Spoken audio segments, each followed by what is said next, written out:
दुनिया में आदमी हर जगह धन खर्च कर सकता है, खासकर बुरे कामों में। बुरा मत मानना, सच्चाई कह रहा हूं। बुरे कामों में लोगों का धन ज्यादा बर्बाद होता है, पर भगवान की कथा के लिए, भक्तों की सेवा के लिए, संतों की सेवा के लिए, ब्राह्मणों की सेवा के लिए खर्च होवे तो आप ये समझ लेना कि निश्चित आपके न जाने कितने जन्मों के पुण्य एकत्रित हुए हैं, जो आपका धन श्री ठाकुर जी की सेवा में लग रहा है। और मेरा ऐसा मानना है, धन को हम कहते हैं लक्ष्मी, और लक्ष्मी किसकी पत्नी है? नारायण की। लक्ष्मी किसकी दासी है? नारायण की। और मुझे लगता है कि अगर आप अपनी लक्ष्मी नारायण को समर्पित करेंगे तो लक्ष्मी की कृपा हमेशा आपके जीवन में बनी रहेगी। बोलो राधे राधे, पक्की बात। अब लक्ष्मी को आप सट्टे में लगाओ, जुआ में लगाओ या फालतू कामों में लगाओ तो क्या लक्ष्मी प्रसन्न होगी? लक्ष्मी का स्थान वो नहीं है जहां दुनिया वाले उसे भेज रहे हैं।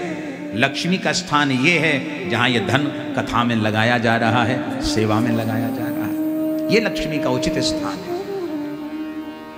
हम तो एक प्रार्थना करते हैं व्यासपीठ से, जितने आए हो ना आप सब, भगवान ऐसी कृपा आप सब पे करें कि आपको भी कभी ऐसो अवसर मिले, ऐसो ठाकुर जी आपको भी संकल्प दिला में, ताकि कभी तो सही आपकी लक्ष्मी भी नारायण को समर्पित हो जाए। बोलो राधे राधे।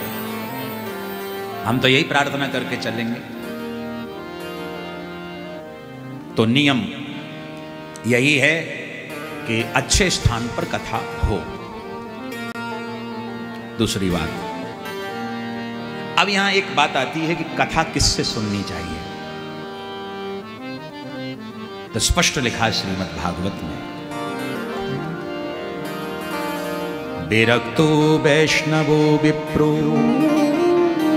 वेद शास्त्र विशुद्धिकृत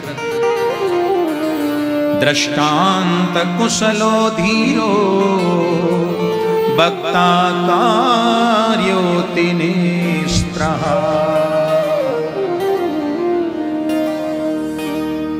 कथा जब हम सुने तो ब्राह्मण से सुननी चाहिए। कथा व्यास कौन होवे? ब्राह्मण। जो बात मैं कहने जा रहा हूं किसी बुराई से नहीं, किसी ईर्षा से नहीं, किसी द्वेष से नहीं। श्रीमद् भागवत की जो बात है वही व्यासपीठ से कहता हूं और वही कह रहा हूं। श्रीमद् भागवत कथा करने का अधिकार, व्यासपीठ पर बैठने का अधिकार तो ब्राह्मण का ही है। विरक्तो वैष्णवो विप्रो, ब्राह्मण के मुख से यदि आप कथा सुनेंगे तो 100% कथा का फल आपको मिलेगा। अब थोड़ा समय परिवर्तन है, आजकल तो पता ही नहीं चलता है कि कथा सुनाने वाले हैं कौन। मैं आपसे एक निवेदन करूं, जब भी आप कथा कराएं, देखो स्वेच्छा तो आपकी, इच्छा तो आपकी है, लेकिन जब भी कथा कराएं तो ब्राह्मण के मुख से ही श्रवण करें।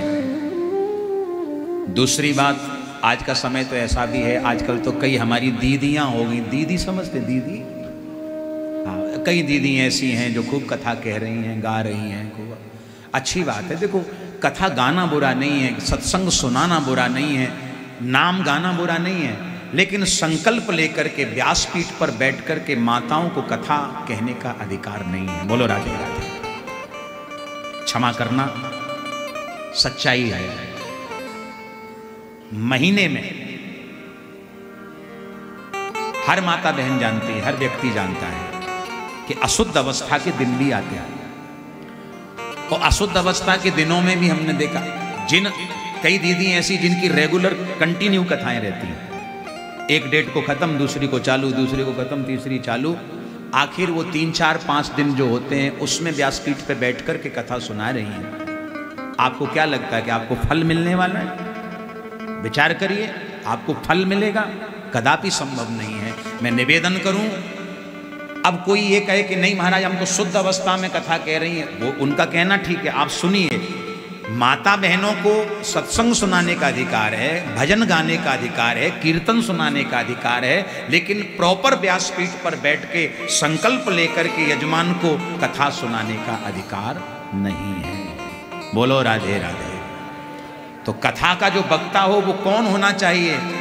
विरक्तो वैष्णवो विप्रो, ब्राह्मण हो, वैष्णव होना चाहिए। वैष्णव का मतलब है कि ठाकुर जी की सेवा करने वाला हो, गुरु परंपरा से जिसने विद्या अध्ययन किया हो, भागवत का अध्ययन किया हो और ठाकुर जी की खूब चकाचक सेवा करता हो, और खासकर वृंदावन का रहने वाला मिल जाए, वृंदावन में रहने वाला कथा व्यास मिल जाए तो समझ लो अति कृपा हो गई। बोलो राधे राधे। क्योंकि भैया वृंदावन वालों के दिल में 24 घंटा बैठे टेढ़ी टांग वाले, 24 घंटा बैठे, क्योंकि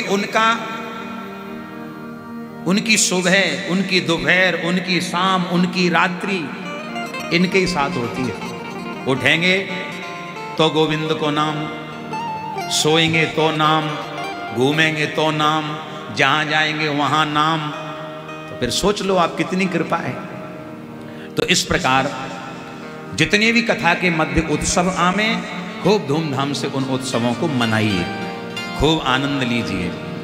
और सबसे बड़ा नियम है कि कभी भी अपनी वाणी से, अपने व्यवहार से, अपने शरीर से किसी का अपराध हम न करें। ये सबसे बड़ा नियम बताया गया। और इसके साथ अब यहाँ भागवत के महात्मा को विश्राम दिया है। आइए 2 मिनट हरि नाम गाएं हम लोग।